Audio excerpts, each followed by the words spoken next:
Good morning, everybody. This is Omar Serrato with the Tilted Lawyer Podcast, and a very happy Thanksgiving to you.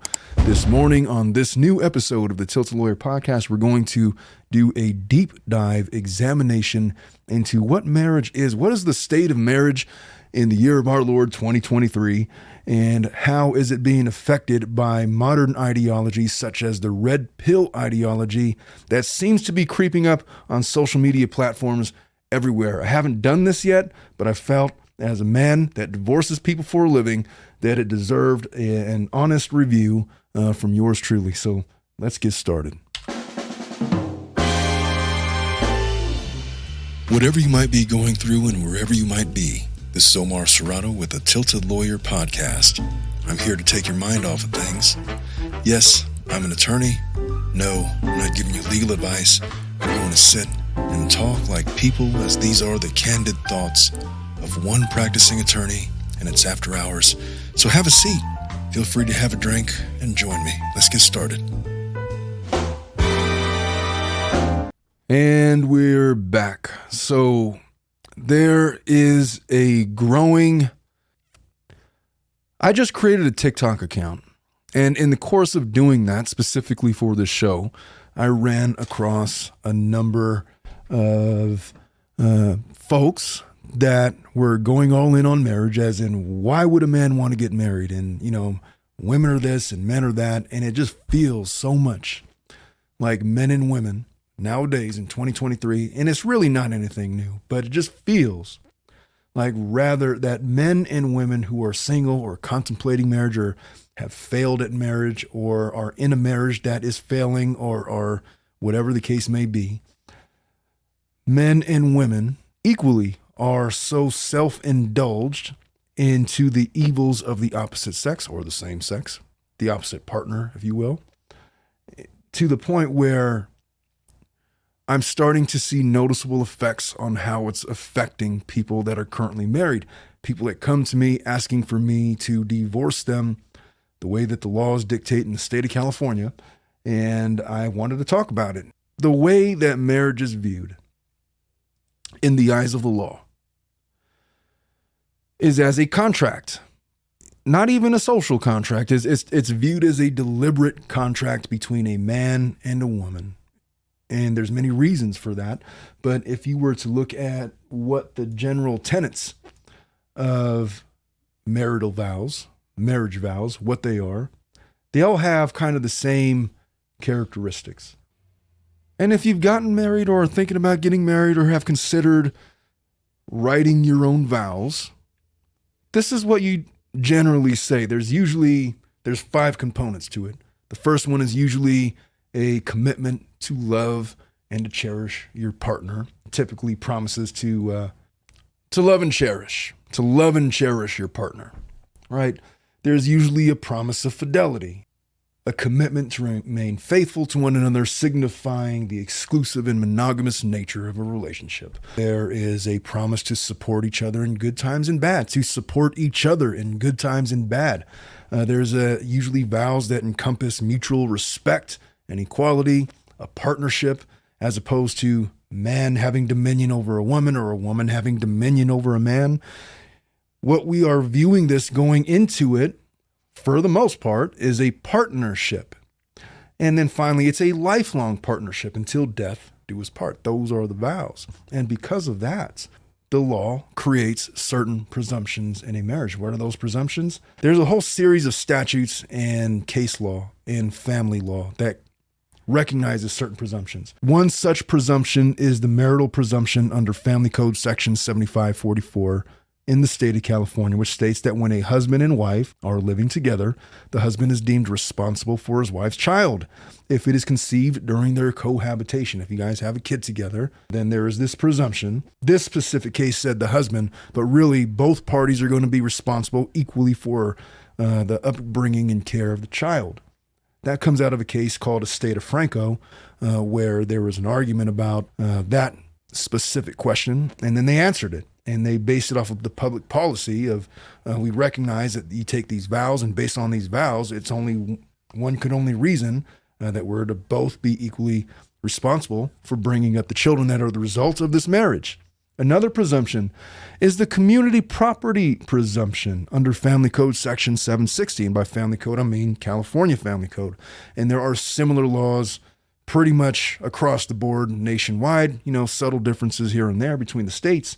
And for the most part, this is pretty universal. And if you get married in America anyway. And that presumption simply states that all property that is acquired after marriage, the date of marriage, within the marital timeline, meaning the date of marriage to the date of separation, except for property that's acquired by gift, bequest, devise, descent, or, anything outside of the timeline, inheritance, that kind of a thing.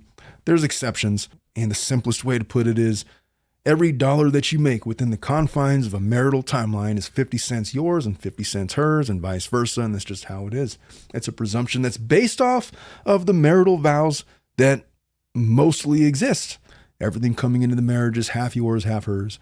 If you guys have children, you guys are going to be both responsible for the child, that kind of thing. If you guys purchase a house together, regardless of whose name is on the title, we're just going to assume that it's both yours, unless we have a writing that specifically says to the contrary, that this is going to be deemed the separate property of one spouse or the other. It's pretty strict. And it's based off of, historically, marriage, what marriage has been. And it's been centered around those specific vows, a commitment to each other, a partnership with each other, that we are going to pool our resources into a marital context and fight the universe together equally in sickness and in health until death do us part. No matter whether or not you did the dishes, regardless of whether or not I'm bored with you or not, regardless of whether or not you hurt my feelings, regardless of whether or not you're viewed as emotionally supportive of your spouse, whatever the case may be, there's going to be times when you don't feel like doing it, but you have vowed yourself to your partner, and it's a partnership. That's what a marriage is. And too many of the complaints that I see from my clients, in particular, and not even, of course, not just limited to my clients, but a lot of the things that I start hearing is, wait a minute. So you want me to get married and give this lady half of my stuff? Why would I do that? Exactly. Why would you do that? I don't disagree with that reservation, not one bit. If you don't want to commit yourself to a person to such a degree as what I just described, then never, ever, ever get married unless you're 100% sure that you want to make that commitment. Too many people treat marriage as the final boss of adulthood. We learned from watching Sleeping Beauty and Beauty and the Beast and all of these Disney movies that marriage is what happens at the end of the story when everybody lives happily ever after. And so it's an expectation of what you're supposed to do, absent a realization of the severity of the vows that you are voluntarily stepping into. And when you view it that way, and when you go into it without realizing that you are committing yourself to a person, the word committing implies servitude. You are committing yourself to servitude of your spouse, not like you're a slave, but you are not just committing to give her half of your stuff. You're not just committing to give him half of your stuff. You are, for all intents and purposes, 100% giving yourself, 100% of you, to that person. It is a life of servitude to your husband. It is a life of servitude to your wife. Meaning, there are going to be times where, yes, you receive the benefits and the pleasures and all of the good things that come along with marriage. But at the same time, you have to take those with the times where it's going to be hard, where you're going to feel emotionally drained, where you're going to feel depressed because he's not doing this or that, or because she's not recognizing this or that, or whatever the case is. There's going to be times in your marriage where it's not perfect, and you don't get to play the victim like, oh, I'm so depressed because of X, Y, or Z. You have given yourself to that person, which means that whatever is ailing you, whatever is going on internally, that's not the end of the story. There's two persons to this partnership. And there's also something going on internally with your spouse. And so many people fall into this trap that I have noticed anyway, where they focus inwardly and victimize themselves based on the shortcomings that they have identified from their partner that is not satisfying them in whatever regard it is, and deciding that because of that, I'm not going to give 100% of myself the way that I vowed. And that's where the breaks in the marriage start to happen. That's where the fissures start to form. And the longer that those go unchecked, well, then you end up paying a visit to a guy like me. And we talk about what are the legal ramifications of splitting up your assets and debts, because that's really what a divorce is all about. That's what marriage is. That's the deal. And so why get married? Personally, I've been married twice. I know what it is like to be in a bad marriage. It feels like you're going to die. There's no gentle way of putting it. I've been myself through a divorce. I got married when I was very young, 22 years old. I wasn't by no means ready to enter into a serious contractual agreement such as what I just described is what the law views a marriage to be. But I did it anyway. And it ended up badly. I got married in my 20s. I got divorced in my 20s. And being a part of that relationship, trying to operate in the confines or the requirements of what that marital relationship asked of me and asked of her, and seeing it fall apart, well, it felt like I was going to die. I literally felt the longer that I stayed in that relationship, the greater the chance that I was going to be dead. It felt that way. It felt that way. I felt sick all of the time. I felt depressed all of the time. And so I know when people are going through these things, exactly what they're going through. It hurts. It hurts. And it's scary. And you don't want to talk about it. And it's difficult to find people to relate, because when you're going through it, it is so catastrophic to your life. Everything that you've built up for however short a period of time or long a period of time is, you're fundamentally changing the landscape of your life, going forward and stepping in to a future that is unwritten, which, I mean, kind of we all are doing, right? But you're doing it in a way where you're changing your deck of cards and you don't know what you're going to get. And it's scary and it sucks. And I've also been a part of a good marriage. And I've been able to experience what it means to live up to the vows that you take, what it means to fully embrace and accept that you have 100% given yourself to another person, and they have in kind given themselves to you, and what it looks like when both people acknowledge and work towards that goal, and how it feels when things are falling short, but you have this committed, committed to making it work, and committed to, no matter what happens, we're a team and a partnership. It feels better. It doesn't make it easy. It just means that you have two people that are ready to take on the covenant of the vows that I have described at the beginning of this show. And that's what a marriage is. So when men go down this rabbit hole of the red pill generation of men, where they are going all in on women, about women being unrealistic, and why would a man marry a woman? What do you do for us? What kind of value do you add to my life? Why would I give you half of my stuff? I don't disagree with any of it. Because if that's really how you feel, you're kind of dead in the water. If you get married under those, with those things swimming around your head, if you get married, your marriage is dead in the water. There's not a chance in hell that it's going to work out.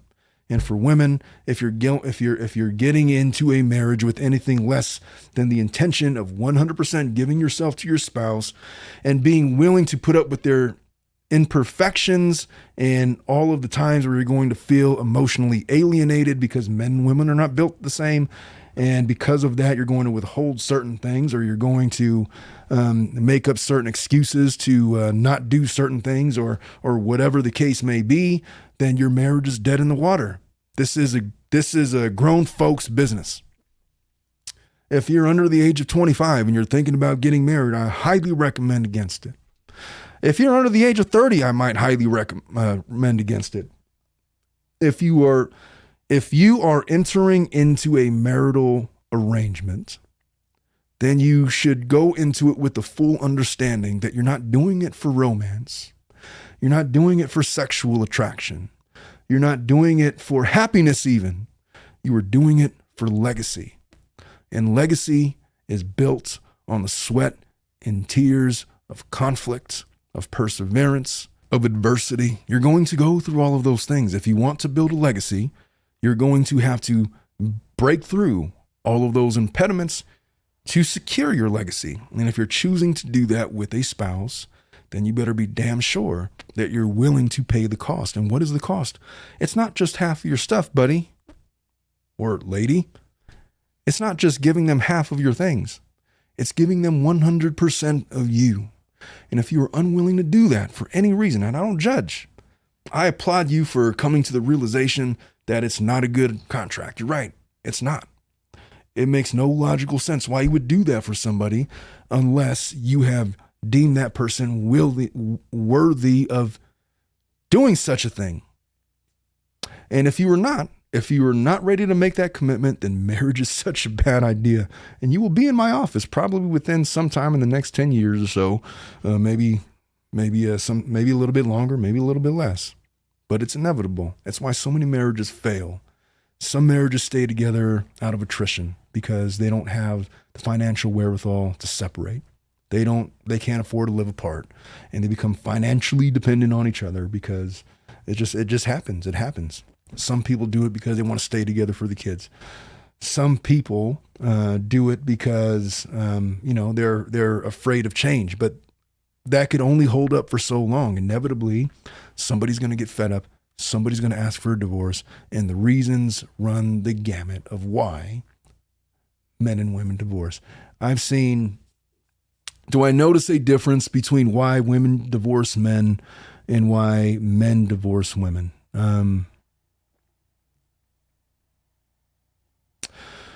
No, not really. I would say that they are pretty closely linked together. And I'll tell you what, when I see young people getting divorced, it's usually because they were in over their head about why they chose to get married.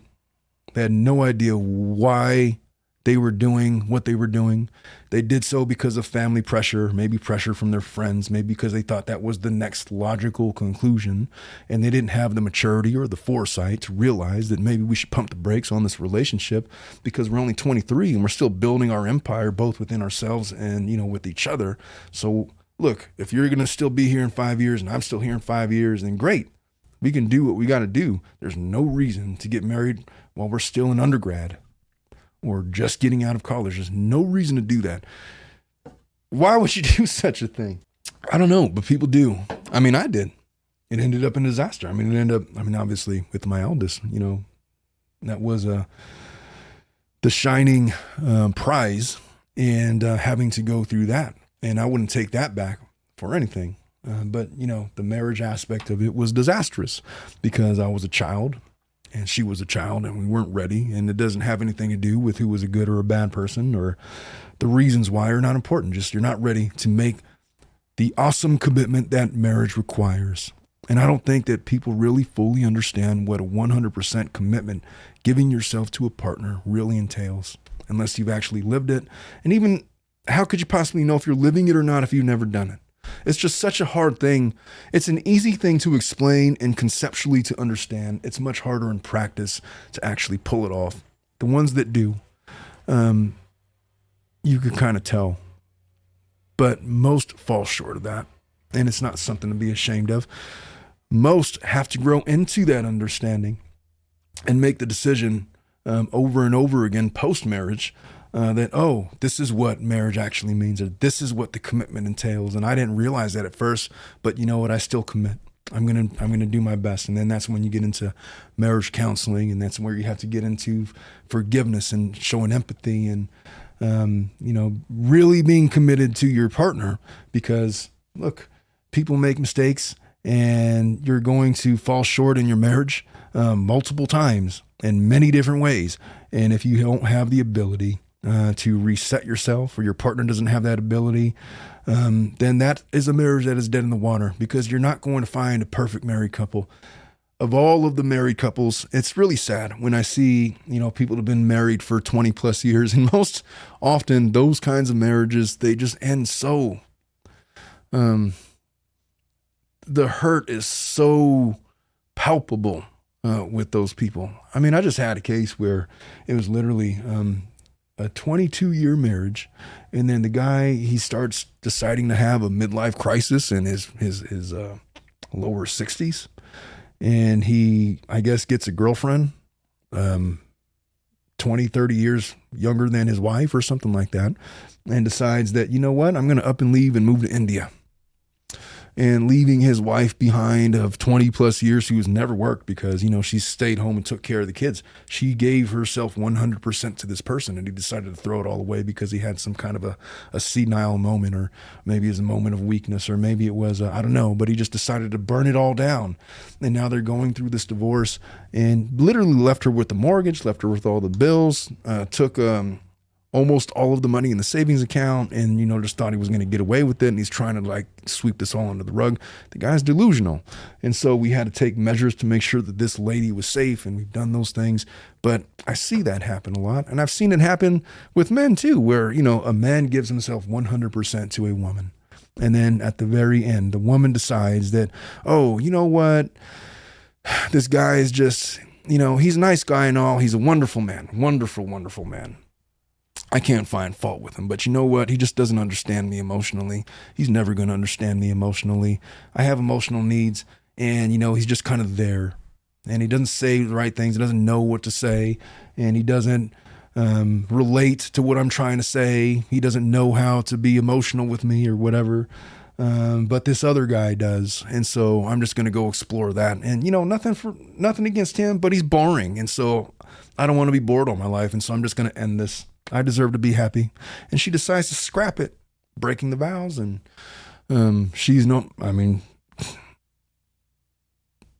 imagine that. And what did the guy do wrong? Nothing. He's living his life with somebody he's given 100% of his life to. And wife just decides to pull the plug because she just decided 20 plus years in that she's bored. Was there another guy in the picture? Not really. I mean, so she says. But, you know, is there somebody else in the picture? Probably. I don't know the answer to all of the questions, but it happens where you have people who commit to each other, but their commitments are unmatched. Or maybe they're matched.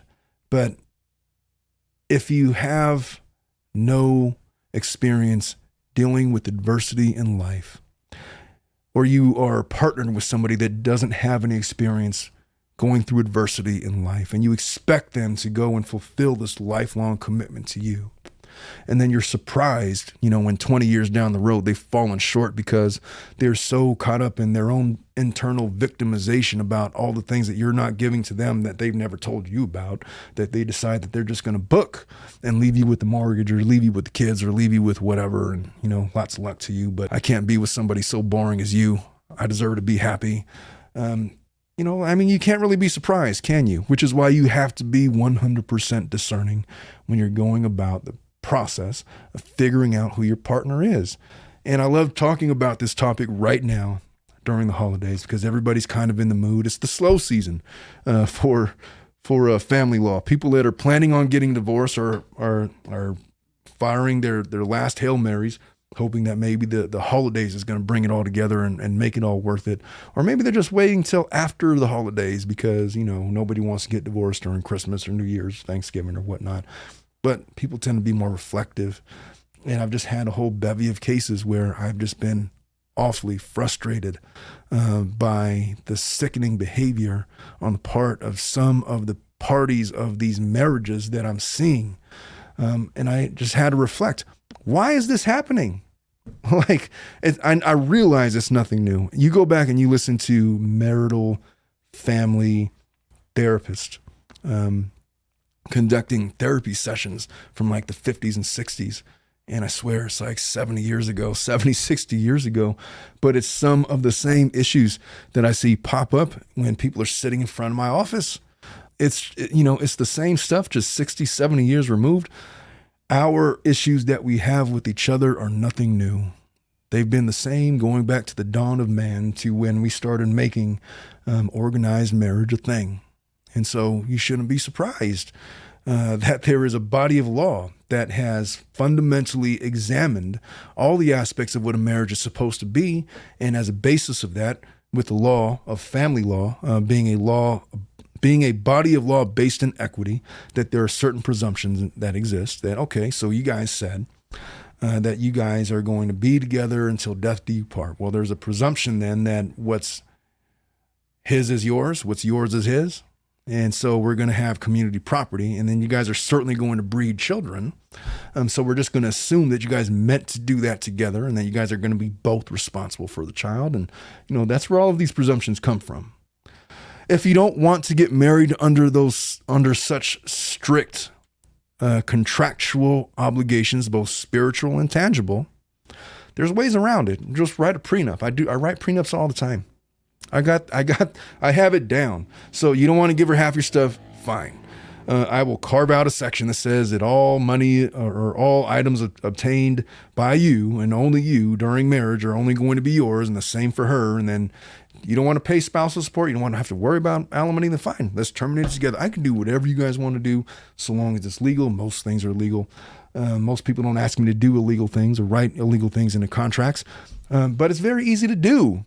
But most people, I would say probably 95% of individuals that get married don't do so with a prenuptial agreement. Why? Because it's kind of a yucky topic to talk about with your spouse. And at the same time, when people are getting married or in the process of getting married, they are eternally optimistic about what this marriage is going to be and what it's going to become. And I can't blame them for that. Of course, why would they? There might be harboring reservations that remain unspoken, but people go into it with the best of intentions. And I really believe that when they make those vows, they intend to keep them. They just either don't have the wherewithal to keep them, or they don't understand what those words actually mean in practice, or somewhere along the way, they just get tired of it and say, the hell with it. I'm breaking the vows. I understand what I'm doing. So one of the big issues that I hear a lot, people are most concerned with, and rightfully so, is the law of spousal support. Because it's not just you give people half of your stuff. That's not all it is, but there's also a spousal support aspect of it. And it's like, why is that? Why do I got to give her half of my things and then got to pay her thousands of dollars a month just so that she can have, continue to live the life that she's grown accustomed to? Why do I got to do that? Well, the body of law and why that was established, it comes from the ecclesiastical courts and English law. And the laws of the United States of America are largely based in English law. And originally, alimony emerged in English ecclesiastical courts during a time when divorce was not possible. You could only be legally separated. And then this context reflects the policy that marriage was a lifelong commitment, even back then in the 1700s, and that upon separation, the financially stronger spouse, which was historically the husband, especially going way back then, they didn't believe so much in equal rights back then between genders, but the financially stronger spouse was obligated to support the weaker spouse, and that's just kind of how it was, because it was fair. And it's just this idea, it's like you guys go into this lifelong commitment together, and then way back then, you couldn't even get divorced. It was just a legal separation. It's okay, you get separated, be separate, that's fine, but you still got to support her. And in a very rare occasion, you still got to support him. So the roots of that specific ideology could be traced all the way back to the Code of Hammurabi. So in the Code of Hammurabi, it's this ancient Babylonian script text, and it essentially says, if a man wish to separate from a woman who has borne him children, or from his wife who has borne him children, then he shall give that wife her dowry and a part of the usufruct of field, garden, and property, so that she can rear her children. And so it was this idea based in equities. It's only fair. You guys said you have this lifelong commitment together. Now you guys have children. Well, if you want to leave, you can leave, but you got to give her something to do that. You can't just leave her high and dry, especially with the children. So historically, let's just talk about modern days, late 1800s, early 1900s. Historically, women often lacked the ability to go out and get work because, back then, prior to 1919, women didn't have the legal ability to cast a vote a political vote in the United States. That didn't come until, 1919, women's suffrage. So women historically, they lacked the ability to work, to own property, to create their own economic dependency from their husbands. And so alimony laws were therefore, they emerged to protect women from financial destitution following a divorce. So just because now you're 45, 50 years old, 55 years old, and you're feeling a little bad about yourself, you're having this midlife crisis, and then you start getting attention from your 25-year-old secretary, and you start noticing that your wife is getting a little bit older and on in years, and then you have it in your head that you're just going to go run away with this young girl and leave your wife high and dry. The law says, based going back all the way back to ancient Babylon, that we're not doing that. We're not doing that. If you're going to do that, you're going to find a way to try to make her whole, because this is, in essence, what is it? It's a breach of contract. You guys have contracted to live your lives together, and now you are breaking these vows, and you're going to leave her high and dry. She depended on you. She gave her life to you. She's raising your children. She allowed you to ascend to where you're at in your career. Now you're just going to leave with the bills, or maybe without, just kick her out of the house to move in the young woman. No, we're not doing that. We're not doing that. That's where the law of alimony really comes from. There's a very famous album, Marvin Gaye album. I believe it came out in 1978, but don't quote me on that. But it was born out of a judicial instruction. So when Marvin Gaye, and if you're unaware of who Marvin Gaye is, he came about in a time in the 60s and 70s where you had these instantly recognizable recording voices, these iconic voices, that if you play them on the radio, oh, that's Luther Vandross, that's Whitney Houston, that's Marvin Gaye. He's one of those guys. I mean, probably one of the top 5 greatest recording artists of all time, just hands down. He was very famous back in the mid 70s. He had married the daughter of Berry Gordy, Anna Gordy. And when he married her, and again, don't quote me specifics, but I believe he was something like 22 years old. Anna Gordy was 37 years old, and they went on this tumultuous 12-year marriage. Had its ups and downs, but it was wildly dramatic. Marvin Gaye was, very much a kid, but he was a superstar and, recording artist and all this craziness, drugs, adultery, all of it.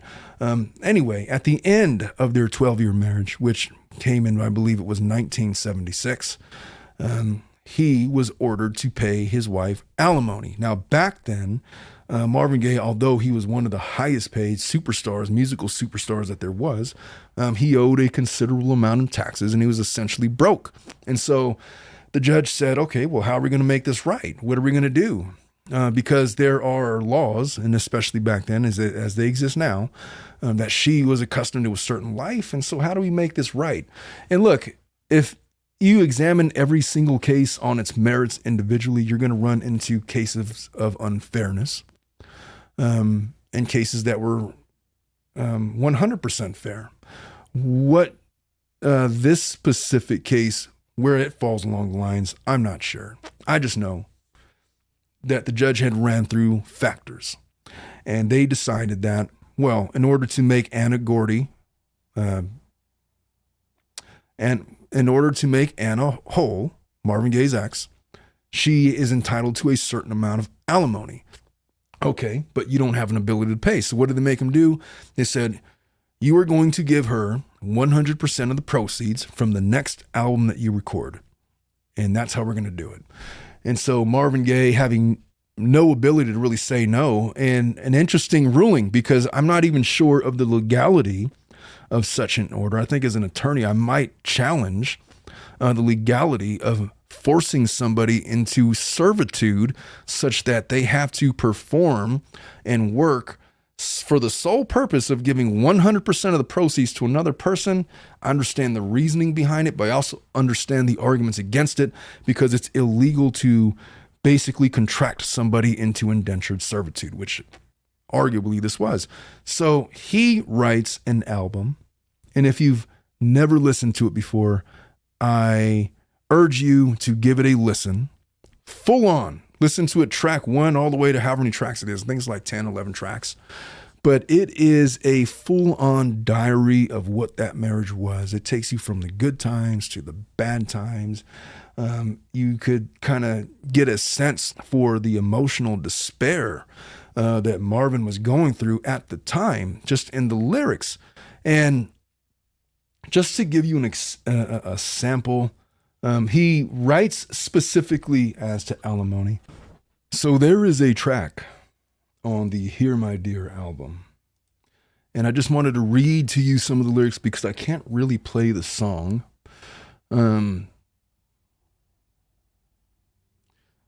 Now, what that album really entailed was a personal diary where Marvin just kind of just laid it all out there, put out his business, put out her business in a very deeply personal, painful way. And so I don't know what Anna's reaction was to listening to this, but one of my favorite passages from these lyrics is from this song called Is That Enough? And at the very end of the song, it's this very jazzy, very dark, dense, jazz-infested atmosphere. You can kind of just, if you're picturing it in your mind's eye, him in the recording studio when it's dark, dimly lit. There's a cigar smoke in the air, probably alcohol somewhere close by. And it's the very end of the song. And, you know, he recites these lyrics in his Marvin Gaye voice. You got a flair for style, and the style is all the while. What could I do? The judge said she's got to keep on living the way she's accustomed to. She's trying to break a man I don't understand. Somebody tell me, please, why do I have to pay attorney fees? This is a joke. I need a smoke. And then the song concludes. But just very deeply emotional riffs in that song. And really in that entire album, there's aspects of love and romance. There's aspects of pain and despair. He talks about his drug use. He talks about running around with prostitutes. He talks about meeting her again in another life. And he talks about meeting some other young girl that was actually the inspiration behind his 1973 hit, Let's Get It On. She was like 16 years old at the time. You know, there's lots of issues with those things. But I urge you to give it a listen because it kind of encapsulates, it encapsulates perfectly what emotions you go through when you are in the throes of divorce, specifically when you're talking about, you know, the realization of what you vowed to do and how that's just not going to happen. And what is the penalty I got to pay with, you know, all of my stuff, you know, my children, my money, I've gave you my name and all of this stuff. And there's another portion of it where he speaks specifically about marital vows. And here's what he had to say about it. He says, you know, when you say your marriage vows, they're supposed to be for real. I mean, if you think back about what you really said, you know, about honor and loving and obeying until death do us part and all. But it shouldn't be that way. It should be lies, because it turns out to be lies if you don't honor what you said. You've lied to God. The words should be changed. And then he goes on to say what he would change them to. So if a fresh new love comes in, I won't say those words again. Instead, I'll try to love and protect you with all of my heart as long as you want me to. And then, you know, but he laments what he vowed to do and how there's kind of an admission about he couldn't live up to those vows, and neither could she. And you got to be careful about what you're vowing, because if you're breaking those vows, you've lied to God. And Marvin Gaye was a very deeply religious man. He grew up with very strict religious parents, specifically his father, who ultimately took his life at the age of 46, about 1984. And so he was very spiritually torn. And you could see that all throughout the album. But again, if you were ever curious about what it's like to go through a divorce, and you just wanted to kind of sample it, catch a sample, I urge you to sit down on a Friday night or a Saturday night or during a long drive and just let that album play while you're having a drink or smoking a cigar or smoking something else, and just really get in to the depth of pain that is written into those words and those lyrics, and really into the harmonies and the music. It's a beautiful album. It didn't sell very well, so I didn't really get a whole lot of what she was hoping for or expecting. but it serves to be an audio journal about what divorce really feels like. But before we get too deep into the woods about that, so I want to go in and talk about in my journey into TikTok, as I've been setting this up and going through some of the things that is being put out there. It's nothing new, but there is something called the red pill generation, or more perhaps better known as the Manosphere. And it's this overarching male philosophy about how men should be, about the evils of women, about how to look out for the evils of women. And it really originated back in the 60s. Now, when you see some of these people like, I don't know, the Fresh and Fit podcast, that guy Myron, the Andrew Tates of the world, and some of the nonsense that is coming out of their mouths, what they're saying comes on the heels of, many that came before them, specifically back in the 60s and 70s. In the 70s, 60s, 70s, even going into the 80s, there was an emergence of men that were strictly juxtaposed to the women's liberation movement of the 60s. This feminist movement about how they're asserting their feminine rights. There was a pushback from a select group of males that said, oh, well, that's not fair. What about males' rights? And they kind of formed the foundation for what you see some of those guys talk about now. A lot of the views that were taught way back then in the 60s and 70s, as you could imagine, were often characterized as misogynistic. To put it lightly, it was just pushback against women's liberation, women's rights, males' rights, and, the hell with the women's liberation movement. That's kind of what it felt like. And then in the 1990s, as the internet started to become popularized and more accessible to the masses, there started to emerge online communities, and these platforms really became the breeding grounds for like-minded individuals to discuss various topics, including men's issues. And this period kind of marks the beginning of what we now refer to as the Manosphere. Fast forward to about 2005, and there was this gentleman by the name of Neil Strauss, and he wrote a best-selling book called The Game. And it was, again, published in 2005. It provided a look into the world of pickup artist. And I don't know if you remember pickup artists, but they're about as corny gets. Even when I was a kid, hearing those people come out, it was silly. And MTV very famously made a show about it, and people make fun of their costumes and whatnot. But that book, back in 2005, served as a catalyst for the expansion of the Manosphere, giving it a more mainstream attention. So take that into 2008, 2010. It now becomes not just the pickup artist movement, it's the men's rights movement. So we're going back, recycling some of the ideas from the 60s and 70s and bringing it to the forefront. And they start to have these websites and these forums on men's rights, and they begin to grow, and they start tackling issues like family court injustices, like why do I got to pay alimony? Why I got to pay child support?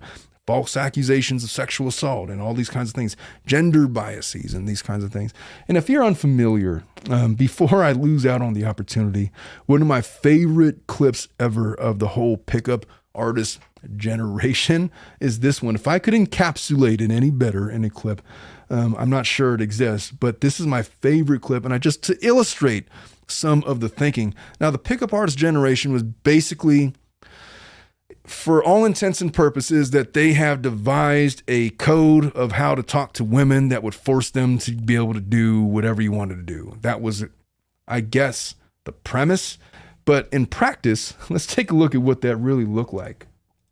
You seem kind of like a bit wacky. Do you have OCD, or would you rather have like ADD? It seems like you may have possibly both of them. No, I don't have either one. Well, which one would you choose? I wouldn't. I mean, you wouldn't choose one. Well, why would This is a scenario in which I'm asking you a question. Why wouldn't you choose one? I just don't want to. Just to set the backdrop, I believe what this is, and I don't know because the camera's focused on these two people, but it's essentially, I think this is a seminar where they're teaching prospective pickup artists how to do it. And I guess this slovenly looking individual with a wrinkled shirt and dirty looking jeans and greasy looking hair is supposed to be the expert. And so he is offering a demonstration on how to talk to women. And this lady that is sitting here, let me see if I can move my face. This lady who is sitting here was paid to be there. So it's not even a real life. This is just a basic demonstration. This is how you talk to women to get them to do what you want. And you're going to hear some commentary in the background. Well, are you scared of having one? Or is that like, No, I just it's a think hypothetical situation. I mean, is Right. that really that hard for you to imagine which one you would rather have? Okay, I love this woman because she is so. So this person in the narration, I'm not sure who this is, if this is the guy talking or some other, like it's him and a buddy, but they're like critiquing his performance. It's fascinating to listen to. Mean that in the wild, this is a woman you would turn your back on and walk away from and use really harsh disconnects with to, you'd go talk to somebody else and then see if she came back later.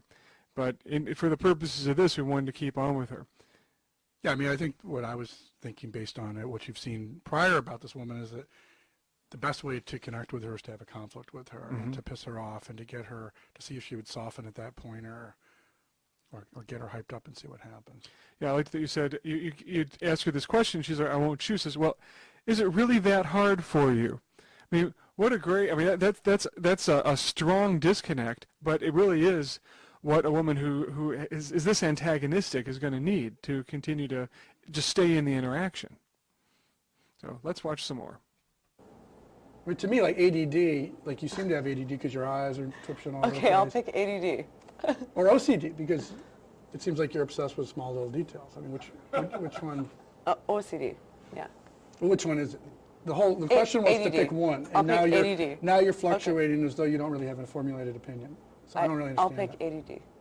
So just to break in here a second, so he's really going straight at her in terms of, sounds like you don't have a formulated opinion. But notice that she's laughing. He's pushed her, but she's laughing. Now this is a woman, I don't think we have any shots of her standing up, but she has large enough breasts that she gets approached all the time. Kind of sloppy, something like that, coming at her. Thanks so fucking lot. So he needs to keep her engaged. And at this point, this is not something she can really easily walk away from because it's almost like her honor's on the line. But also, she's always throwing out these bitch shields. So she usually says, "Go away," and everybody goes away, rather than going right towards the conflict. Right. Yeah, this is a woman who will bitch shield you pretty hard in a bar, for instance. And if you're not willing to have conflict. Honestly, these guys sound like stalkers. They sound like the kind of guy that gets rejected by a woman and that, in anticipation of their rejection, they already have these, 10, 12, 15 insults lined up, ready to go. And they just talk that way. And at some point they're going to snap and decide to follow somebody home and just do horrible things. That's really the vibe that I'm getting off from these two clowns that are narrating this video. And get into some heat. You're going to get nowhere. What is your name? Jennifer. You're not going to shake my hand. Are you scared? Like, do you think am I that I heinous? think you're looking? a creep. Yeah. Oh, okay. You said that with such a smile, though. Is that Because it's funny. I mean, it's funny when creeps come up and talk to really? you. But it happens Kind of all the time. funny. But you're not running away. You're sitting there. Well, I'm being paid to sit You're here. being forced to. Yeah. That's what all women say to me, is they're being paid to sit next to me. Right. So you can do better than that in terms of aggression too. I mean, that's not. I can. I'm not really that. I'm a kickboxer, but So you're gonna kickbox me? no, but I'm just saying I'm not could. really that. I don't really Right. worry about things like that. No. Let me get a picture. Actually. Okay, jumping in again. So, most guys hearing from a woman you're a creep is going to go one of two ways. They're either going to just put their tail between their legs and run away, or they're going to be like, well, yeah, well, you're a total bitch. Yeah, fuck you, and basically run away. I don't believe I've ever in my life been referred to by a woman as a creep. I think that it requires a very specific kind of behavior or approach to have somebody rise to the level of calling you a creep. But these gentlemen appear to be fairly comfortable with that terminology. So read from that what you will. Away. And he engaged it. He's like, well, great, what is it about though? I love this. You can do better than that in terms of aggression, I love that phrase. Hopefully it'll come up again in other videos, but it's incongruous. She says you're a creep and she's laughing. Yeah. She seems like she's having fun. Yeah. So that's why I want to press into the incongruity. About Yeah, I what don't she's think in a bar situation at this point she would just turn and walk away. No, I think she's having too much fun. Yeah, she's much more engaged with you than she would be with a boring, nervous bonehead who Totally. approached her. So, I mean, what time is it? I don't have a watch. What's your favorite restaurant? What do you like to eat? Where are you from? Are you guys learning anything? Is that pure sarcasm? Are you going to answer one of the questions or not? I don't know. If I was sitting there at the bar and I was witnessing that, I think that's the point of time where I might step in and try to like pretend like I'm her friend or I'm back from the restroom or like try to come to the rescue or something or tell that guy to get lost because he's clearly harassing that lady. I would honestly think that if I was witnessing that in person at a bar somewhere, that I would think that this woman was in danger. And you know what? I see a lot of these videos where it feels like the women that are being approached by clowns like this guy, they're afraid. What if this guy just decides to attack her? These, serial killer vibes. They don't feel safe. I don't imagine that this lady, if she wasn't being paid to sit there, would feel very safe talking to that guy. She kind of exposed him that says you feel like a creep, and that's in the context of her paid attendance to this conversation. So imagine now this going on at a bar. Seriously, I think that anybody that I know or respect would identify this scenario as this lady is in trouble and this guy's bothering her. Let's get her out of there or get him away. That's what would happen. This wouldn't happen in real life without some kind of a consequence such that, unless he catches her in a dark alley where there's nobody around, in which case that would be terrifying. And but that is, in essence, if I could capture the tenor of the pickup artist generation, I can't think of a better video than this one. So aside from all of that, that kind of progressed into back 2008, 2010, where we're talking about, the injustices of the family court system, about the alimony system, child support, and, community property and the evils of it all and, the reasons behind it. And then going into 2012, the Red Pill subreddit emerges. Now, what that was, it's a subreddit, or was a subreddit on Reddit, that essentially became the hub for discussing sexual strategy and criticisms of feminism. And it popularized the Red Pill philosophy, which suggests that men are disadvantaged and need to wake up to societal biases against them, which created this huge wave of vitriol and violence towards women, because you had a group of men that had no ability to deal with their personal rejections. And rather than deal with them and improve themselves as men, they chose to gang up on, congregate together and come up with this philosophy and just say, well, it's all the women's fault and we're disadvantaged and they hold all these advantages and, whatever. That's really what this comes from. So in 2014, something called Gamergate happened. The Gamergate controversy shed light on the toxicity within certain online male communities, and it was marked by harassment campaigns against several women in the video gaming industry. And if you've ever, I don't know, for example, played Call of Duty, especially way, back then, with the headsets and all, you would have, I don't know what the ratios was, but I would imagine something like 98% men to 2% women. And you would have, these men talking about, talking amongst themselves, playing the game and, saying whatever they said, juvenile video game, Call of Duty stuff. And then a woman would get on and you would hear this female voice and then all these men would start harassing her. It was just absolutely horrific for women. And it happened at the professional level where it started to permeate levels into professional gaming. And so it became a thing. Going into 2016 to 2018, this is where you kind of start to see the alt-right movement and the Manosphere movement overlap. And going back to 2016, Donald Trump was just elected president. And a lot of folks from the alt-right started to come out of the woodworks, and it kind of exacerbated some of these grosser ideologies within the red pill movement. They overlapped. And so the term manosphere became more closely associated with the alt-right and the far-right ideologies. And key figures within that would have been like Milo Yiannopoulos, and I have no idea where he was, but back then in 2016, 2017, 18, people were giving him platforms to spout off this far-right political conversation. And, you know, I was not a big fan of Milo. I heard him go on the Joe Rogan podcast once, and some of the things that he had to say was just completely outlandish. But, you know, this is kind of the direction where we headed. In 2019, you have these escalating concerns from major media outlets, and research studies began addressing the manosphere as a gateway to far-right extremism and misogyny, particularly after a series of attacks connected to incel ideology. And so really, what do we have? What is the hallmarks of the people that are the main proponents to this? It appears to be a group of wounded individuals who, in what appears to be a defense mechanism for dealing with their internal pain of real-life rejection, have come up with an ideology to counterbalance everything and take off some of the blame from the rejection from themselves and place it on, well, it's just not fair the way that this is set up. The system's rigged against us. Women have the upper hand. What are we going to do about it, men? And then you have the Andrew Tates of the world coming in and swooping in and taking up the mantle of leading the charge and, you know, making lots of money off of these folks and spouting off these nonsensical things. And you have these podcasts like the Fresh and Fit podcast that are espousing basically what it is.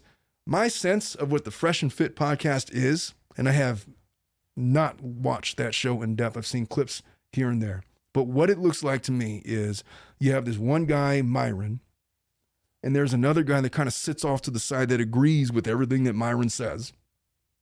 And then they'll have like a group of women come in like in a circle. Who are these women? They're not really credentialed. They're not really anything. They're just literally women off of the street that have probably not much of a background in speaking in the public eye, going up against Myron and this guy. And then they ask these questions of them and they all gang up on them as they give these nonsensical answers. And whenever anybody gives an intelligent response, it just turns into this really juvenile conversation. And we're going to take a listen to some clips just to give you an example, because I think it's really important, because this is what young men are being taught. And is it affecting marriage in 2023 going forward? Yes, but I don't think that it's anything so much that we haven't seen before in the 50s, 60s, 70s, whatever. It's just the mechanism it's just the mechanism for which it is being transferred nowadays in 2023. But is it anything new? It's nothing new. Misogyny is nothing new. These kinds of thought processes is nothing new. It's always been around. It's just more in the forefront now. But let's listen to what some of these people are being taught, what they're listening to. Let's take a listen. When I asked you guys, would you accept a man that doesn't have a future? He's comfortable where he's at. You guys all were saying no. Some of you have done it before and said, I'm not doing it again. You're doing it right now, and the relationship is in shambles. So clearly it doesn't work. I'm not being an asshole. It's the truth. And I've always said this: men lead, women follow. Women are not ever put in a position where they're going to support a man. And that's fine. It's a biological reality. Men and women are different. A man can provision for a woman long-term, but a woman cannot provision for a man long-term. And if she does do it, it's always a matter of time until she says, fuck this shit. I'm out. I'm going to go find another guy. I got to listen to that again. I really don't know what he's trying to say. When I asked you guys, would you accept a man that doesn't have a future? He's comfortable where he's at. You guys all were saying no. Some of you have done it before and said, Would you be willing to accept a man that doesn't have a future? Well, given the extreme requirements of marital vows that I laid out at the beginning of the show, I don't think that any man or woman would be willing to accept a partner that doesn't have a future. I just wanted to point that out, but moving along. I'm not doing it again. You're doing it right now, and the relationship is in shambles. So, okay, so I guess he's asking this woman, She must have made some kind of a statement that the guy that I'm with right now doesn't have much of a future, or he's not showing ambition or whatever. The relationship is in shambles, which is kind of how that works. If you are with somebody and you're supposed to be lifelong partners, and one of them just decides that they're going to give up on their life, or they're not going to be ambitious anymore, they're not going to continue to try to improve themselves, that's going to be a problem, whether it be you're a man or a woman. And so I think that's kind of the fallacy of this guy's argument. But let me try to listen again. So clearly it doesn't work. I'm not being an asshole. It's the truth. I agree. It doesn't work when somebody decides that they're no longer going to be ambitious, but I don't think that that's exclusive to men. And I've always said this: men lead, women follow. Women are not ever put in a position where they're going to support a man. I'll tell you what, that whole statement, men lead, women follow, is not a universal truth. And that's fine. It's a biological reality. Men and women are different. A man can provision for a woman long-term, but a woman cannot provision for a man long-term. All right, the age-old question. Why do girls like bad boys? Guys, it boils down to one thing. Bad boys always put themselves first, women second. When you're a bad boy, you always put your needs first over a woman's, and that is inherently attractive to women because women know deep down, instinctually, they are not leaders and must be led. Bad boys inadvertently put themselves first, which inherently makes them attractive. Bam. That is just such a fundamental load of garbage. I don't even know where to begin with that. He attributes leadership, the traits of leadership, as being only being interested in your own personal needs before others. That is just so fundamentally not what a leader is. And by the way, this guy Myron, the guy's talking like that, from a guy like me, listening to that, I've already written this guy off as a clown. I wouldn't follow this guy into the parking lot. I would not let that guy lead a crew of workers at Walmart because he's selfish. One of the fundamental tenets of leadership is self-sacrifice. It isn't wise to stand against Leonidas. Imagine what horrible fate awaits my enemies when I would gladly kill any of my own men for victory. And I would die for any one of mine. Being aware of the needs of the group and being willing to sacrifice yourself for the betterment of the group because you are the leader. You're the one that they're leaning towards. If you're willing to sacrifice your team for your own benefits, you're not a leader. You're a sabotager. You're a saboteur. That is not what leadership is. And I have no comment about the bad boy comment. I'm not even sure where he was going with that. I guess he's trying to attribute the fact that bad boys, and I'm not even sure what the full definition of what that is. But I guess to him, bad boys are the leaders because they're the ones that are selfish enough and people recognize that and they gravitate towards their alphaness. I don't know. My experience is a lot different than that. Leaders fundamentally are the opposite of what he just described. But you hear the inflection in his voice. And to me, I don't know anything about this guy, but this is a deeply emotionally scarred individual that is spouting off nonsense. He's really angry. He's very clearly articulate and intelligent. I'm not sure if he really believes the stuff that he's saying. He may or he may not.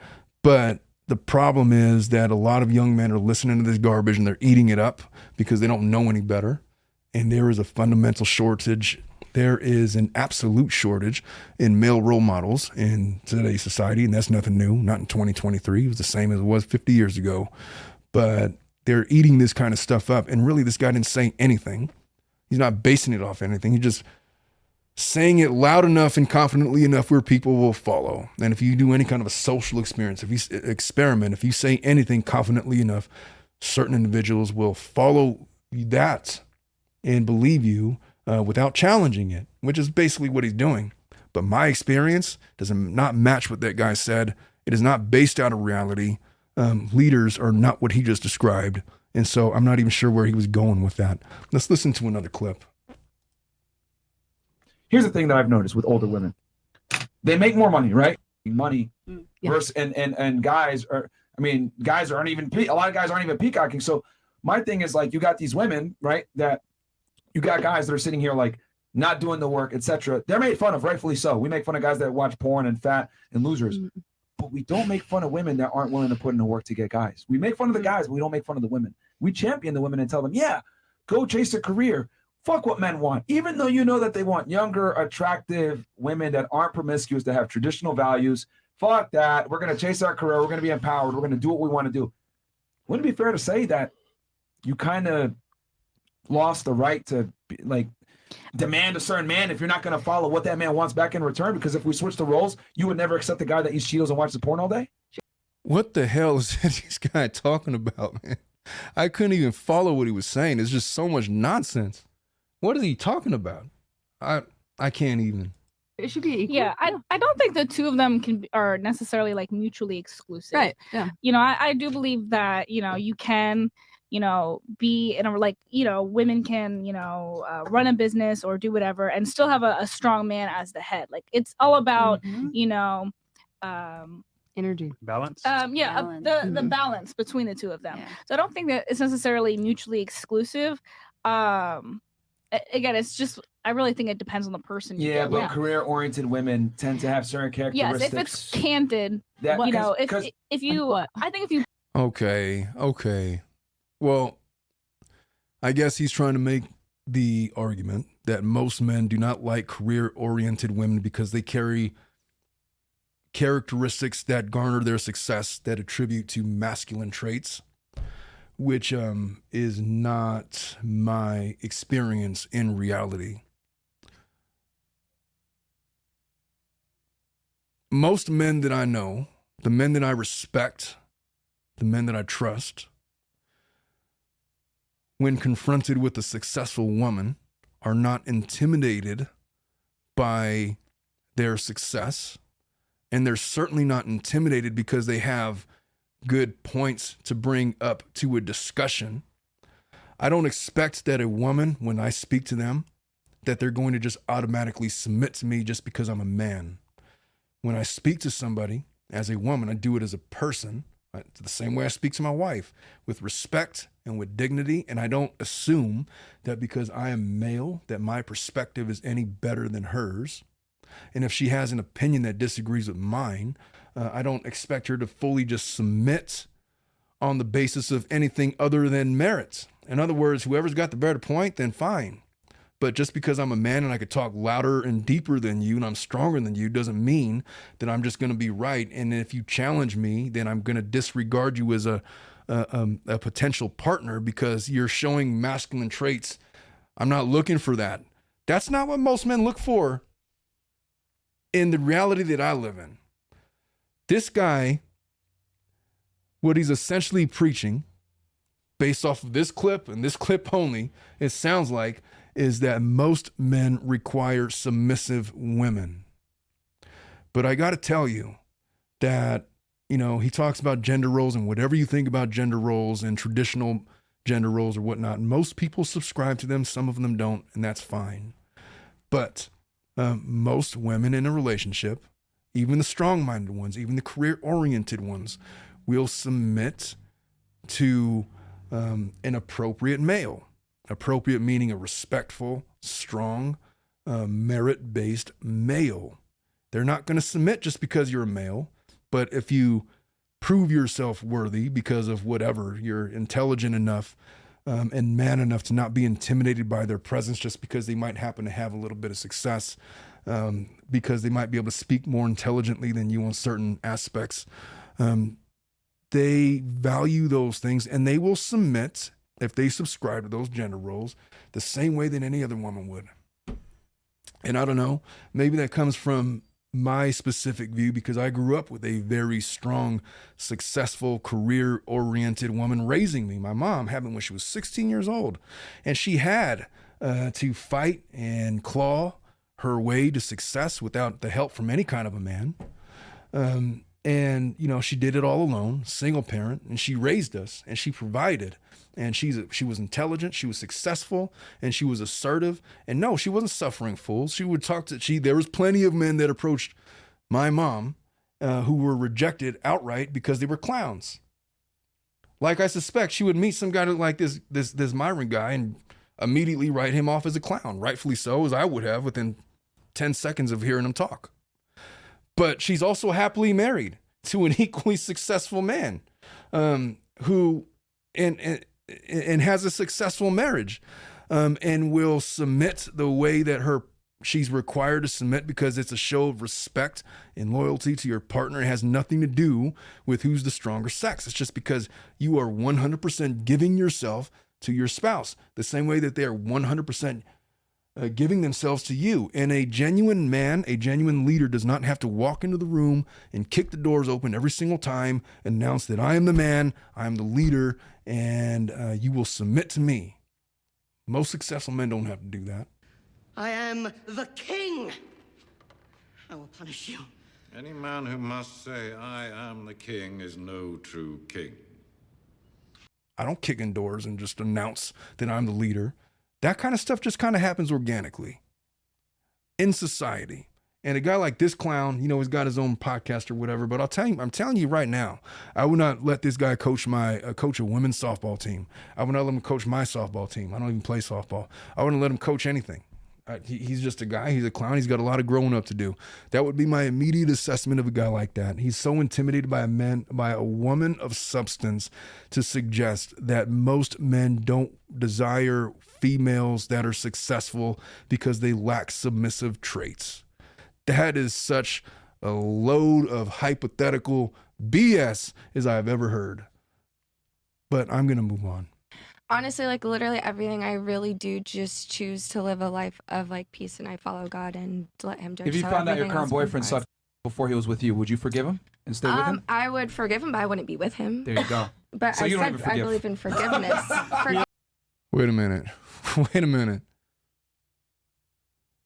And he's laughing so jovially like he just said something. So if you found out that your boyfriend is homosexual, would you forgive him? And she says, yeah, I'd forgive him. I just wouldn't be with him.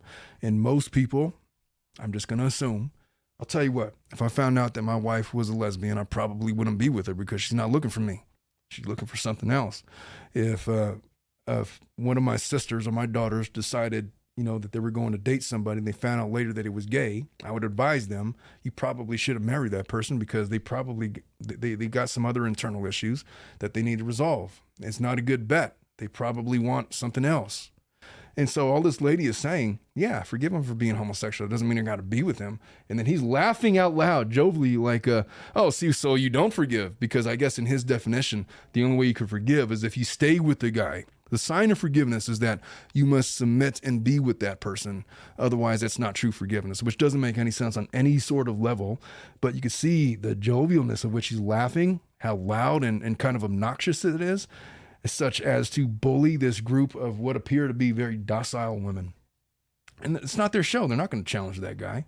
But this guy isn't saying anything. He's saying kind of a load of garbage, and nobody's really calling him out on it because it's his show and he's kind of controlling the atmosphere. But what that lady just said makes perfect sense. Yeah, if I found out my guy was a homosexual, I probably wouldn't be with him, but I forgive him. He can live with however he wants, which is a perfectly reasonable explanation for anybody, man or woman, given those circumstances. But all right, I'll give him another. I'll continue. Forgiveness doesn't mean acceptance. That's a difference. Forgiveness is not acceptance. Like you can forgive and not forget. You can forgive and not be. And you mentioned it's God in that just sentence. forgiving. I would take him out of there. No, This is what I'm trying to say. though. Like but women you're want cutting me off, but forgiveness you're and not really acceptance listening. for their behaviors. Not I didn't say I man's wanted behaviors. it. I just said I'm not anyone to judge. So I'm not going to tell someone what they deserve out of life. I didn't say I accept it. I didn't say I'm going to accept them. You judge them by leaving them. That's not judgment. That's just what I know is not going to fulfill me. I'm not. Wait, what? I don't want to be with someone who sucked 10 dicks. I know a man's not going to be with me if I just suck 10. So I never said anything. I just said I don't agree for me to be like, you don't deserve a happy life because you suck 10. I think that's judgmental, and I'm not one to judge. And that's all I was saying. But I did enjoy my time, so thank you. Everything is judgmental in life. If you That's just the wanted to. reality. Like you judge that guy for sucking tons, and you. All right, that guy didn't listen to a word that lady just said. I thought that the young lady did a really good job of giving an articulate, sensible response, and that guy was sitting there spinning his wheels, and he just turns it back into something. He's gaslighting all these women is what he's doing. And he's full of S. And not even whoever that guy was in the background is not calling him out on it because he's probably, I don't know, he works for the show or whatever. But this guy, Myron, is a clown. And there's nothing wrong with what that young lady just said. And then he just kind of throws in some nonsensical, everything in life is judgmental. Very clearly, this is a very damaged, hurt, depressed individual. And he finds solace into bullying women with his nonsensical ideologies. That's my assessment of Mr. Whatever his last name is, of Myron from the Fresh and Fit podcast. He's a clown, 100%. So this is going back to the question that I had kind of alluded to at the very beginning of the show about what men and women bring to the table in a marriage. And I had kind of suggested, based on the vows, if you look at it as a contract, what you're really doing is subjecting to yourself to 100%. You're giving yourself 100% to your partner. It's not servitude per se, but it's a mutual give and take. It's 100% of this person they're giving to you, and you're doing the same to them. And then this person is asking the question. I guess this podcast is asking the question, what is in it for men to marry women? And I guess they're trying to answer that question. Miss Mexico. Yes. What do you bring to the table to a man, right, that you're taking serious? Yeah.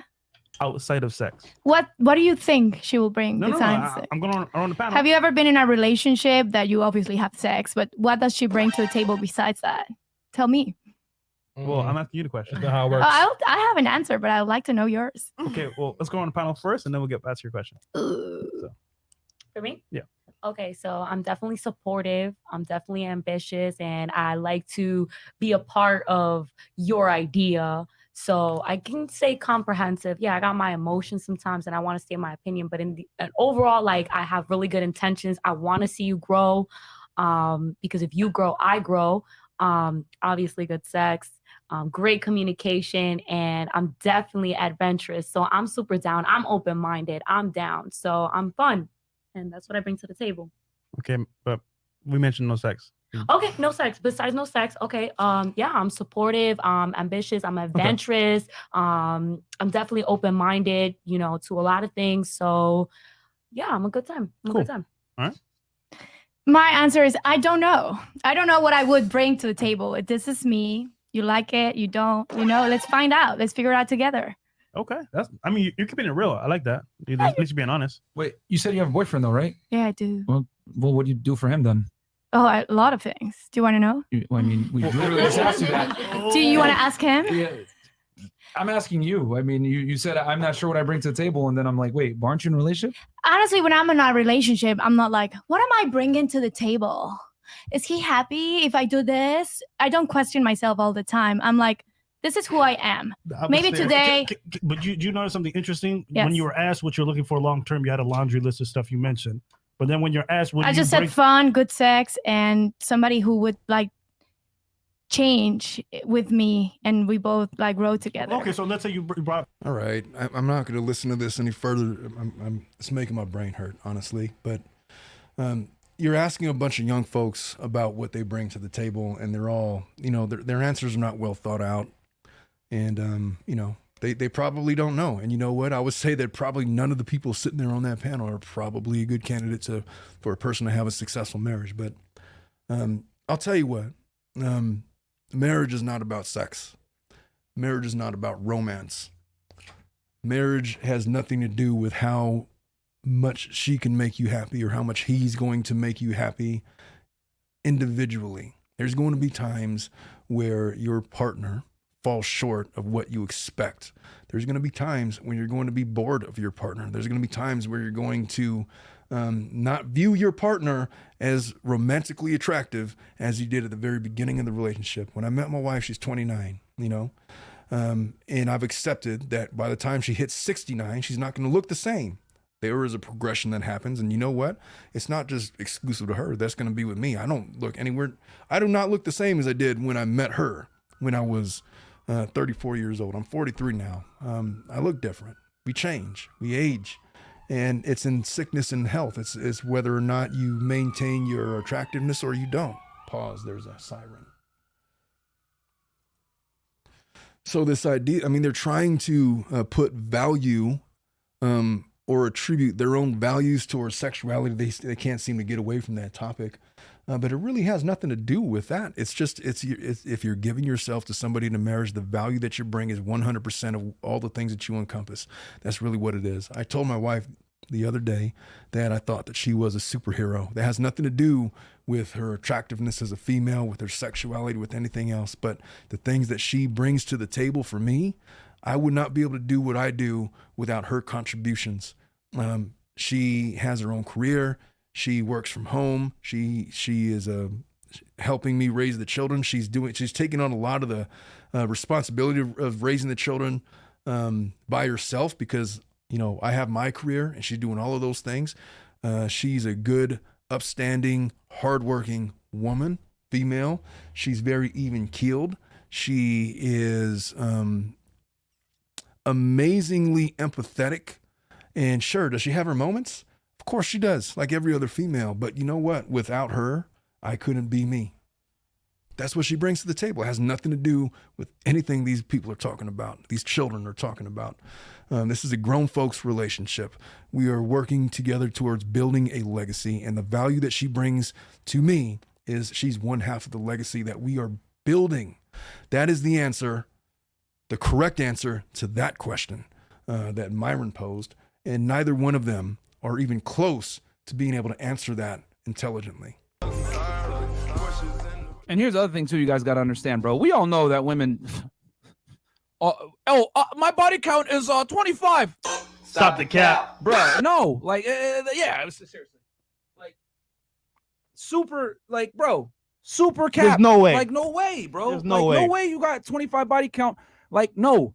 Because here's the thing, bro. Let me give you guys a little in-depth view of the female mindset, okay? This is how women think, all right? They only count the bodies of dudes that they, like, remember and, like, had fun with, okay? That does not count the one-night stands. That does not count the dudes that they met at the foam cannon in Cancun. Shout out to our boy Rolo. And the guys in Tulum that they smashed, you know, a one-hitter quitter in the bathroom stall at a club. Bro. Like, they don't count any of that. I know girls that don't count it if it's a condom on. Yeah. I'm like, yo. Bro, y'all, what? Women use all kinds of mental gymnastics to rationalize their poor behavior. Because here's the thing, bro. So 1,000% facts. Notice how she said, the male ego is fragile because you don't want to know that I hang out with certain types of guys, blah, blah, blah, blah, blah. Again, what do I always tell you guys on this podcast? Anything that represses female sexuality is always going to be met with some kind of contempt and shaming language. Small dick energy, insecure, you're just jealous, you're an asshole, you're misogynistic, whatever, blah, blah, fucking blah. How dare you? But I'll tell you guys this, like I said before, why the hell are you going to pay full price for a goddamn car that's been used? What women don't understand is men don't ask for. So then he wants a virgin then, I guess. Because they're all pretty much used unless that's the case, right? But I'm not following this guy. Let's continue. For much, okay? If I'm going to take you seriously as a girlfriend and or a wife, my only real request is that you don't embarrass me and fuck other guys, okay? But they have the fucking gall to sit here and say, yeah, insecure. No, you dumb bitch. I'm not fucking insecure. I'm very secure in my goddamn confidence. I don't want to fucking wife up no hoe. Maybe if he shouts it loud enough, then he's gonna convince himself. But he sounds, I'll tell you what, that whole discussion about body count, who gives a shit? Who cares? If you're grown, if you're over the age of 30, your partner is more likely than not going to have a past that didn't involve you. And the more you want to get caught up in that, and without having a fundamental understanding of who your partner is, I guess the more insecure you're going to be about that. But hey, here's a news flash for all of you prospective young married people out there. Your partner probably has a past that doesn't involve you. They've probably been with people that look better than you. They've probably been with people that are better than you. And that's just how it is. Is that a negative? That's up to you to decide. But the results, the result where this guy is claiming that he's not insecure by bringing this out, it's just not a question that a secure man needs to ask. If you're secure in yourself and what you bring to the table, it's not a question that you really care about, because what he's basing that off of, the foundation of where that comes from, is he's slighted as a man. He's talking about these women as if they're used cars, knowing full well that he himself is 100% a used vehicle himself, probably many times over. And so I don't understand the logic. Men are entitled to ask those questions, but females are not, I guess is his general premise, which makes no sense on any fundamental level, because if you really want to think about it, you want somebody that has that kind of experience so that they know that they're not missing out on anything. You don't want to go with somebody that has entrusted themselves to you, but they have no experience with anything else. And then they're always left wondering, well, I wonder what it would have been like if only if.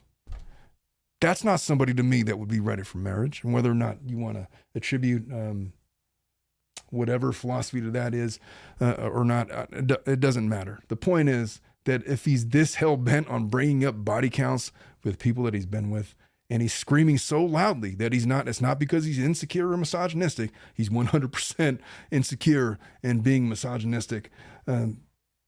That's all I really had to say about that. I'll let him continue, though. All right? And I'm tired of women out here telling dudes, small dick energy, you're insecure. Well, that's what it is, buddy. You're insecure, Bitch, I'm not going to the Lamborghini dealership with 300 bands to pay $200,000 for fuck. All right, I can't listen to that guy. I'm done with this clip. I can't listen to that no more. The guy's a clown. I don't know, man. I don't know. I can't with this guy. I have one more clip here to go over, and this is going to be the end of it.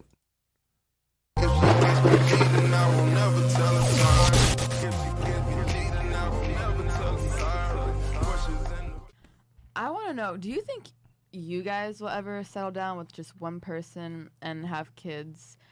Don't BS me on your answer. Be like genuine, like whatever. No, stop it. Stop. Fresh. Stop. Stop it. Well, we gotta pick one. Who goes first? I'll pick. Yeah, Why are you picking? I'll pick. That's No, not really. the way that works, sweetheart. Dominance. But it's my question. This is my little world. Yeah, right you now. ask your question. Yeah. Okay. You know what? Go And ahead. don't answer your question for you. So your question is, just so I know I'm right, I have it right here. Will we ever settle down with one woman Yes. and be monogamous? Yes. And marry them and everything. You go first. I still lost. You go Okay. first.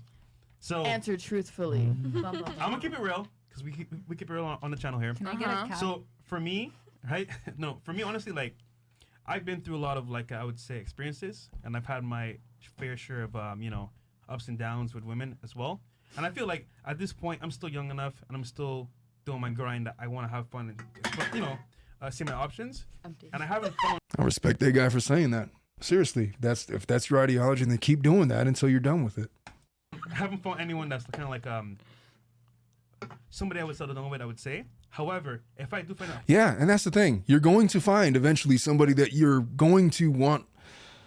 You're going to be compelled by somebody, no matter what your ideology is right now, at some point in your life, that you are going to be willing to pay the cost to keep that person around. I mean, and what's the cost? You're going to give 100% of yourself to that person. And I'm starting with you are giving to that person, not they are giving to you. You are giving to that person. Hopefully, if you decide to get married to that person, they have that same commitment towards you. And if they don't, then hey, you're already dead in the water. That's just the reality of it. But the act of being married is an act of servitude. It's an act of self-sacrifice. It's an act of protecting your partner from the perils of the universe. It's this commitment to go through something, this journey in life together. And the ability to forgive, the ability to stick with them side by side, no matter what happens, sickness and health, death do us part, and all of those things. That's what it is. That requires a tremendous commitment of somebody. You're asking them to give 100% of their life to somebody else. If you're not willing to do that, then there's nothing wrong with that, what that young man just said. Then by all means, continue. You can continue that forever without judgment from me. But should you ever decide to take up the mantle of marriage, then just understand that's what's required of you. And don't sugarcoat it. That's what's required. And if you're not willing to do it, then don't ever get married. And it's okay if you don't. It really is. It really sucks going through an unsuccessful marriage. So if you're going into it and you're still thinking like that and you have any doubts, then just don't. Then wait. Promise you, you'll be a lot better off not getting married than if you were just do it and see what happens and hope for the best. But let me continue this video. Person, and we have a genuine connection. At some point, I don't want to be a player anymore. I just want to chill, trust in her. When I say trust, I mean, obviously, with a grain of salt. But at the same time, I mean, like, I'm going to say, you know what? She's earned her stripes for a period of time, let's say a couple of years, and you know what? I'm cool with this.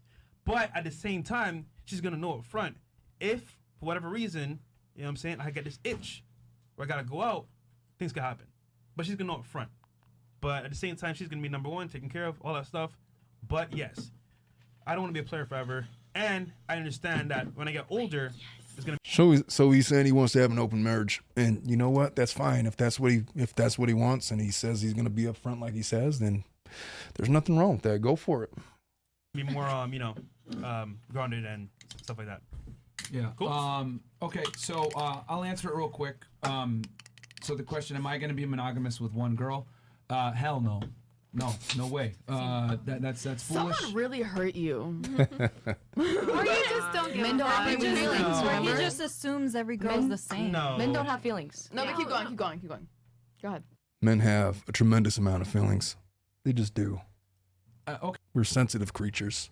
Okay, I'm gonna finish my point. But my question is, how does not wanting to be monogamous mean I'm hurt?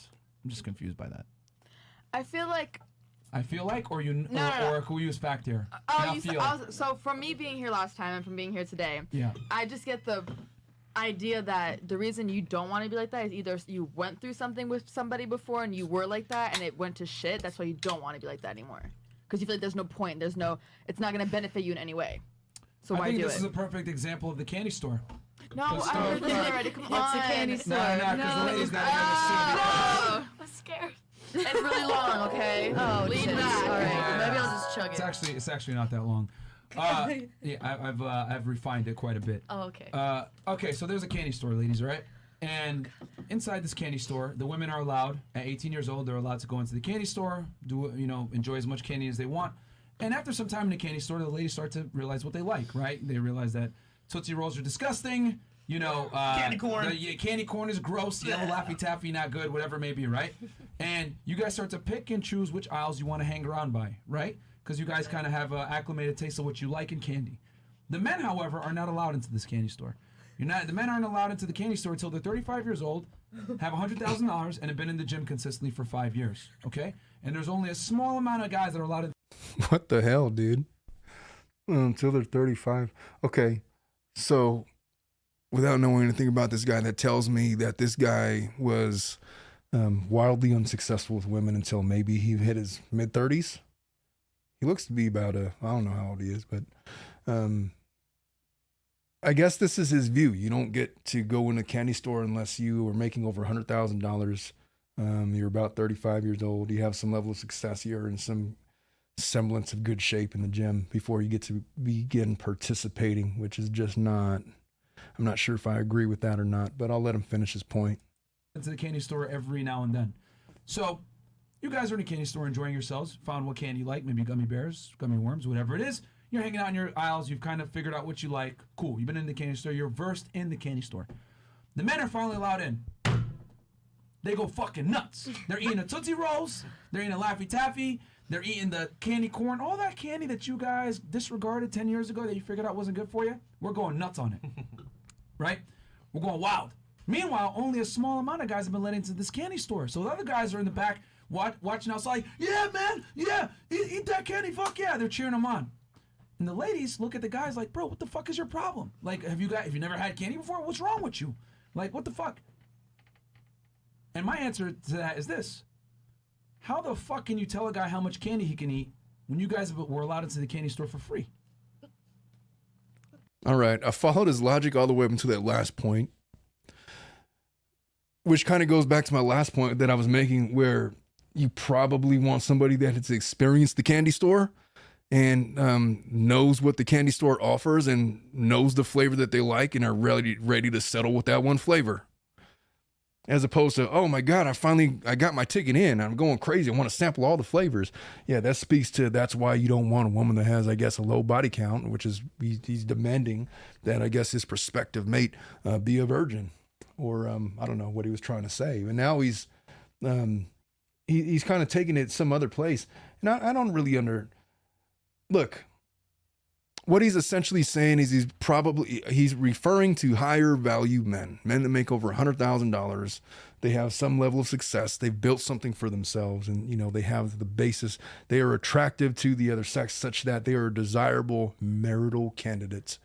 That is a very small percentage of men, granted, but those aren't the only men that are led in the candy store. I guarantee. I will say. That I know what he's talking about, because there was a time in my life when I was not an attorney, when I wasn't really anything. I was just a guy, and I had an undergraduate degree, and I wasn't making very much money, and I was viewed a certain way. But the second that I got my law degree, passed the bar, and all of a sudden I was an attorney, it was just a completely different experience. But it makes sense because, I was of the age where that's more where most people want to get married in their early 30s, mid 30s or whatever. You become a very attractive marital candidate when you are successful or have experienced a level of success and a sustainable life that is the kind of foundation that you build legacies on. And so it makes sense that people would flock to that. But before you get there, you got your whole 20s and your upper teenage years to experiment with all of those things, because most people of that age group are not ready to implant themselves as the foundational piece of a legacy building operation. And so I don't follow his logic there about the candy store. I feel like the candy store is way more open in your 20s than it is in your 30s. But that's his experience, and I can't knock it. And I'm not going to get into the rest of the clip because we spent way too much time. I've given this guy way too much time on this show. So I'm just going to end it with this. I really feel like this guy Myron, if you were to stick him in that movie Good Will Hunting, and he was sitting in the therapy room with Robin Williams, and Robin Williams was just start saying, listen, son, puts his hand on his shoulders. It's not your fault. It's not your fault. It's not your fault. And then he's over here saying, hey man, don't mess with me. I'm serious. And then he just keeps on saying, it's not your fault. He would break down in tears and cry like a little baby. There is a lot of pain in that man's voice. There's a lot of pain in the things that he says. He's got some things that he needs to work through. But I will just say this for the young men out there, do not ever, ever let another man tell you how to be a man. You will grow up, and there are things that are going to become hallmarks for you in terms of dealing with your own personal adversities and your own mountains that you have to climb. Don't ever let somebody tell you what it is that you want or what you need. You might be attracted to something that this guy says you're not going to be attracted to. And you know why? Because that guy's freaking wrong. He's speaking for himself. Don't let him speak for you. And most of all, do not ever come to me with this wayward idea that leadership means that you are selfish with your needs against the needs of others. That is not what a leader is. The hallmarks of a good man, the hallmark of a leader, is a man that is willing to give himself 100% to his legacy, which is his wife, which is his children. He's giving his life to build something with them. His needs are not number in the top 100 on the list. There's 100 other things before we even get there, probably even more. The point being that a good marital candidate is somebody that's willing to sacrifice their needs for the needs of the community, for the needs of your family. One of the greatest men that I know is my sister's wife, Brian. That man, I've talked about him on the show before, but he got my sister pregnant before they were married, which was, they're both Christian folks and, mistakes happen. And I remember the day that my sister wanted to tell me about it. He came with her to my house to tell me that he got my sister pregnant. And I don't know what they were expecting. I don't know what kind of a reaction they were expecting from me. I don't know if they were expecting me to be angry or to, to go off the rails or, to want to fight or something like that, which was not my reaction. I was like, all right, well, I guess you're family now. And so there's a lot of things that you're going to have to go through and you're going to have to provide to make sure that this is a working family unit. But he came to me like a man, and he was willing to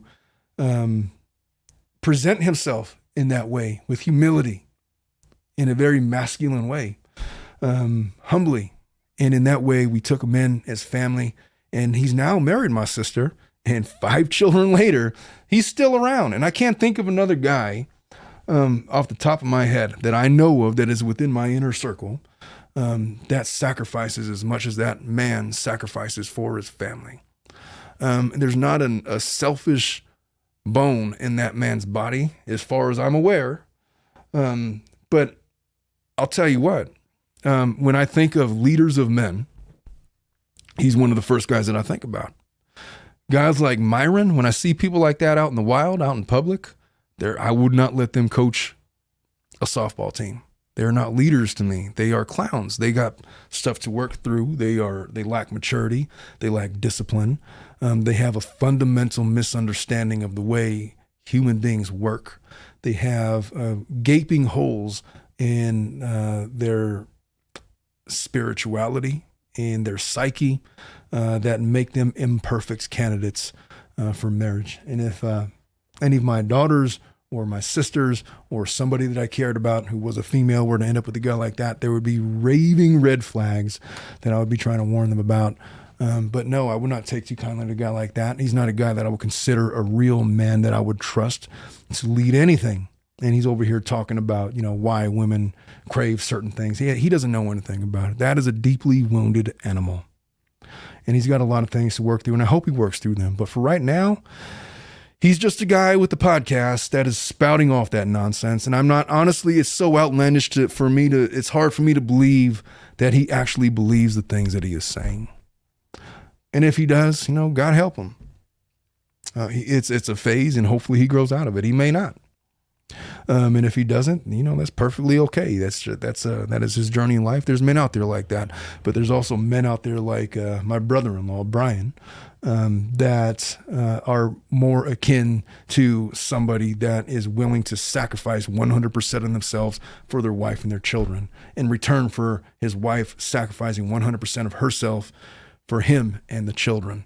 That's what a successful marriage is. It is one of sacrifice. It's not because, I'm not going to do this or that. I'm not going to try as hard because she doesn't do that thing that I like in the bed, or she's not experimental sexually, or she doesn't whatever. She doesn't take care of herself. She doesn't put up makeup. She doesn't dress up. She doesn't whatever. Or he's let himself go. He's got a belly now and he's out of shape, and it's not as fun as it used to be, and he doesn't listen to my feelings or emotions. Listen, man, I am a man.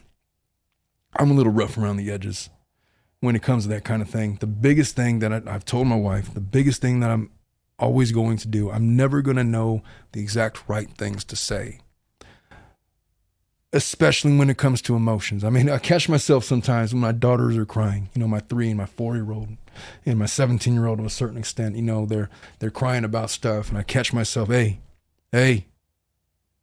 Abby, I'm going to need you to grow up here, okay? No more crying. No more anything. That's not, her approach. It's my approach, because I'm an imperfect person, and I deal with emotions a lot different than they do.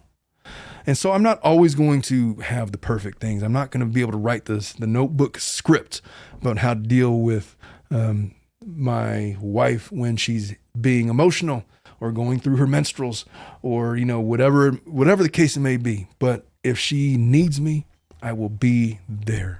I might not say anything because I don't know what I'm going to say. I might say the wrong things, and oftentimes I say the wrong things. I'm just going to be there. That's as much as I can give. That's the best that I could do. I'm there for her to yell at me or to talk to me or to cry or to do whatever. I'm just going to be there. And you know what? Sometimes that's all she needs. It's all she needs. And then, we move on with life, and I let her have that moment. And, for men, I know that should I ever require it, that she would be there for me in the same capacity, because she's willing to also give to me herself the same as I'm willing to give myself to her. That's a marriage. That's what it's about. It's not based in romance. It's not based in sexuality. It's not based in any of the things that these folks were talking about. It is pure sacrifice. That is the misconception of marriage. And I felt the need to address this topic because I've been seeing it so much pop up into my cases that I want to address it, especially around the holidays. And ladies and gentlemen, I've been going for about 2 hours now. The actual show might not be 2 hours because I'm going to edit this down as much as I can. But I wanted to welcome you to the Tilted Lawyer Podcast version 2.0. I have a lot of other show ideas. I'm definitely going to address the Maya Kowalski case. I know a lot of you wanted me to talk about that. I know the trial that just happened and the verdict and all those things. I apologize deeply for my absence. There's been a number of reasons for that. There was a period of about a month, a good solid, maybe 6 weeks, where I completely lost my voice. I couldn't talk. My voice was cracking. I couldn't speak without like hacking up a lung. It was really, really bad. And so it kind of just zapped my ability to do a long form show like this. And I was not going to put out content out there where I'm like coughing my way through the show. I actually tried to record this show a few weeks back and it just didn't work out because my voice was not up to par. And so I apologize about it, but I am back and I'm going to be working on putting out more content like this. I'm also going to be addressing the Kowalski case. There's a number of other cases that I did want to talk about. And of course, I always take all of your suggestions about the show. And just to let you know, I'm going to be shutting down the Facebook portion of the Tilted Lawyer page. Instead, I'm transitioning that to TikTok because there's a lot more people on that platform. And I don't use the Facebook really at all. And so I'm done with that, but we are now on TikTok. So be looking for us on that. Be sure to follow us on TikTok because that is going to become a thing. And with that, I wish you all a very happy Thanksgiving. Please enjoy your long weekend. I'm hoping that you got a long weekend, and I know we're gearing up here for the holidays. I wish you guys the most wonderful of Thanksgivings, weekends, times. I'm speaking too much. I love you all, and I will see you all next time. Bye-bye.